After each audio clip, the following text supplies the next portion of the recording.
Hi friends, welcome to Deepa's kitchen. ಇವತ್ತಿನ ವಿಡಿಯೋನಲ್ಲಿ ನಾವು ಮಸಾಲ ತುಂಬಿಸಿರೋ ಅಂಥ ಖಾರ ಕಡುಬು, ಹಾಟ್ ಆ್ಯಂಡ್ ಸ್ಪೈಸಿ ಆಗಿರೋ ಅಂಥ ಕಡುಬನ್ನು ತುಂಬ ಸಾಫ್ಟಾಗಿ ತುಂಬ ಟೇಸ್ಟಿಯಾಗಿ ಹೇಗೆ ಮಾಡೋದು ಅಂತ ನೋಡೋಣ ಬನ್ನಿ.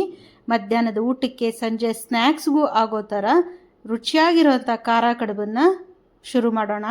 ಮೊದಲಿಗೆ ನಾನಿಲ್ಲಿ ಕಡಲೆಬೇಳೆನ ತೊಗೊಂಡಿದ್ದೀನಿ. 1 ಪಾವ್ ಆಗೋಷ್ಟು ಕಡಲೆಬೇಳೆನ ತೊಗೊಂಡು ಒಂದು ಪಾತ್ರೆಗೆ ಹಾಕಿ ಇದಕ್ಕೆ ನೀರನ್ನು ಸೇರಿಸ್ಕೊಂಡು ಕಡಲೆಬೇಳೆನ ನಾವು ಇವಾಗ ಒಂದು ಸಲ ತೊಳೆದಿಡೋಣ. ಕಡಲೆಬೇಳೆನ ಚೆನ್ನಾಗಿ ತೊಳೆದ್ಬಿಟ್ಟು ನೀರನ್ನೆಲ್ಲ ತೆಗೆದು ನಾವು ಮತ್ತೆ ಬೇರೆ ನೀರನ್ನು ಸೇರಿಸಿ 1 ಅವರ್ ನಾವು ಇದನ್ನು ನೆನೆಸಿಡಬೇಕು.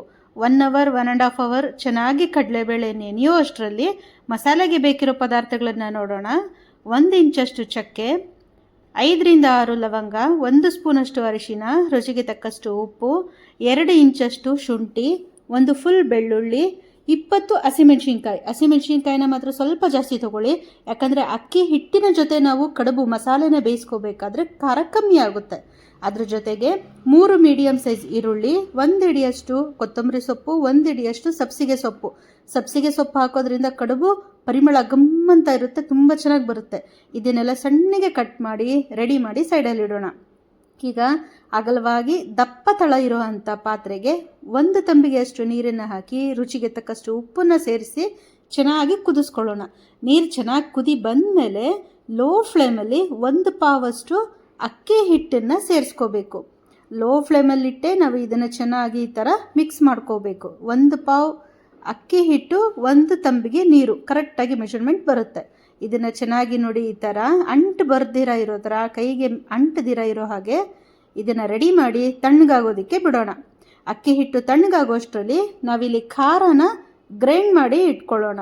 ಆಗಲೇ ನಾವು ರೆಡಿ ಮಾಡಿರೋ ಅಂಥದ್ದು ಹಸಿಮೆಣ್ಸಿನ್ಕಾಯಿ, ಅದ್ರ ಜೊತೆಗೆ ಶುಂಠಿ ಬೆಳ್ಳುಳ್ಳಿ ಎಲ್ಲನೂ ನಾವು ಖಾರನ ನೀರನ್ನು ಹಾಕದಿರ ತರಿಯಾಗಿ ಈ ಥರ ಗ್ರೈಂಡ್ ಮಾಡಿಕೊಂಡು ಒಂದು ಅಗಲವಾದ ಪಾತ್ರೆಗೆ ಸೇರಿಸ್ಕೊಳ್ಳೋಣ. ಇಲ್ಲಿ ಕಡಲೆಬೇಳೆ ಕೂಡ ಚೆನ್ನಾಗಿ ನೆಂದಿದೆ.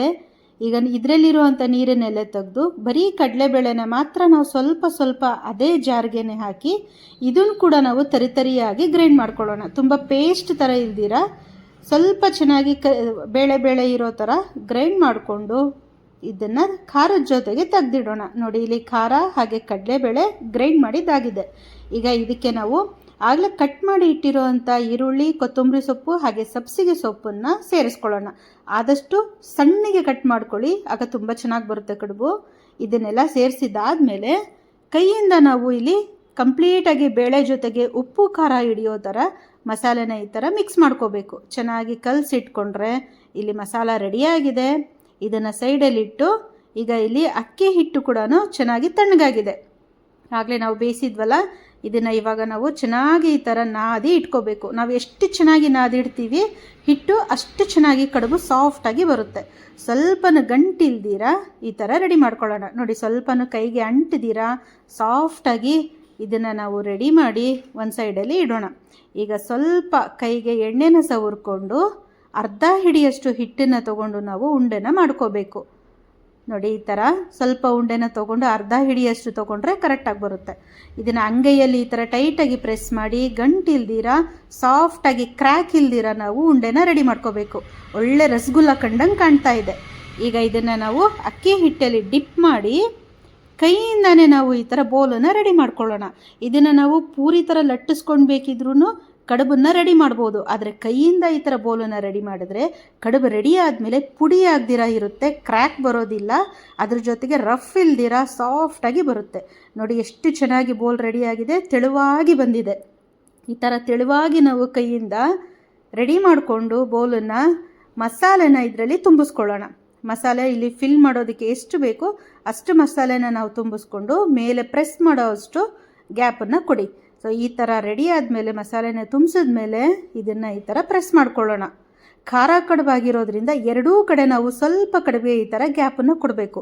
ಆಗ ಅಕ್ಕಿ ಹಿಟ್ಟಿನ ಜೊತೆಗೆ ಒಳಗಡೆ ಇರೋವಂಥ ಮಸಾಲೆ ಕೂಡ ಚೆನ್ನಾಗಿ ಬೆಂದಿರುತ್ತೆ. ನೋಡಿ, ಕಡುಬಿನ ಶೇಪ್ ಎಷ್ಟು ಚೆನ್ನಾಗಿದೆ, ನೋಡೋದಕ್ಕೆ ಅಂದವಾಗಿ ಕಾಣ್ತಾ ಇದೆ.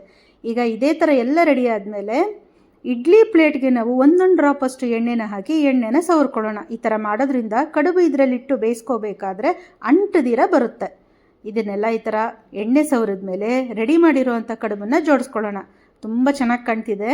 ಹಾಗಾದರೆ ಬನ್ನಿ ಇದನ್ನು ಬೇಯಿಸ್ಕೊಳ್ಳೋಣ. ಈಗ ಇಡ್ಲಿ ಪಾತ್ರೆಗೆ 1 ತಂಬಿಗೆ ಅಷ್ಟು ನೀರನ್ನು ಹಾಕಿ ಕಡುಬನ್ನೆಲ್ಲ ಜೋಡಿಸಿ 20 ನಿಮಿಷ ನಾವು ಮುಚ್ಚಳನ ಮುಚ್ಚಿ ಬೇಯಿಸ್ಕೊಳ್ಳೋಣ. ಮೀಡಿಯಮ್ ಫ್ಲೇಮಲ್ಲಿ ಬೇಯಿಸ್ಕೋಬೇಕು. ಯಾಕಂದರೆ ಅಕ್ಕಿ ಹಿಟ್ಟಿನ ಜೊತೆಗೆ ಒಳಗಡೆ ಇರೋವಂಥ ಮಸಾಲೆ ಕೂಡ ಚೆನ್ನಾಗಿ ಬೆಂದಿರಬೇಕು. ಅದಕ್ಕೆ 20 ನಿಮಿಷ ನಾವು ಬೇಯಿಸ್ಕೊಳ್ಳೋಣ. ಈಗ ಸ್ವಲ್ಪ ಕೈಗೆ ತಣ್ಣೀರನ್ನು ಸವರ್ಕೊಂಡು ಕಡುಬನ್ನು ತೆಗೆದು ಇಟ್ಕೊಳ್ಳೋಣ. ನೋಡಿ ಇಲ್ಲಿ ಎಷ್ಟು ಚೆನ್ನಾಗಿ ಅಕ್ಕಿ ಹಿಟ್ಟಿನ ಜೊತೆಗೆ ಮಸಾಲೆ ಕೂಡ ಸ್ವಲ್ಪ ಪುಡಿ ಪುಡಿ ಆಗದಿರಾ ನೀಟಾಗಿ ಸೆಟ್ ಆಗಿದೆ. ಈಗ ಇದನ್ನು ತುಪ್ಪದ ಜೊತೆಗೆ ಟೇಸ್ಟ್ ಮಾಡಿ. ನೀವು ಕೂಡ ಈ ಒಂದು ರೆಸಿಪಿನ ಮನೆಯಲ್ಲಿ ಟ್ರೈ ಮಾಡಿ, ತುಪ್ಪದ ಜೊತೆಗೆ ಟೇಸ್ಟ್ ಮಾಡಿ, ಹಾಗೆ ರುಚಿ ಹೇಗಿದೆ ಅನ್ನೋದನ್ನು ಕಮೆಂಟಲ್ಲಿ ತಿಳಿಸಿ. ಅದರ ಜೊತೆಗೆ ನಿಮಗೆ ಈ ವಿಡಿಯೋ ಇಷ್ಟ ಆಗಿದ್ದರೆ like my channel, subscribe my channel. ಇನ್ನಷ್ಟು ಹೆಚ್ಚಿನ ರೆಸಿಪೀಸ್ಗೋಸ್ಕರ ಬೇಗ ನಮ್ಮ ಚಾನಲ್ಗೆ ಸಬ್ಸ್ಕ್ರೈಬ್ ಆಗಿ. ಮತ್ತೆ ಮುಂದಿನ ವಿಡಿಯೋನಲ್ಲಿ ಸಿಗೋಣ.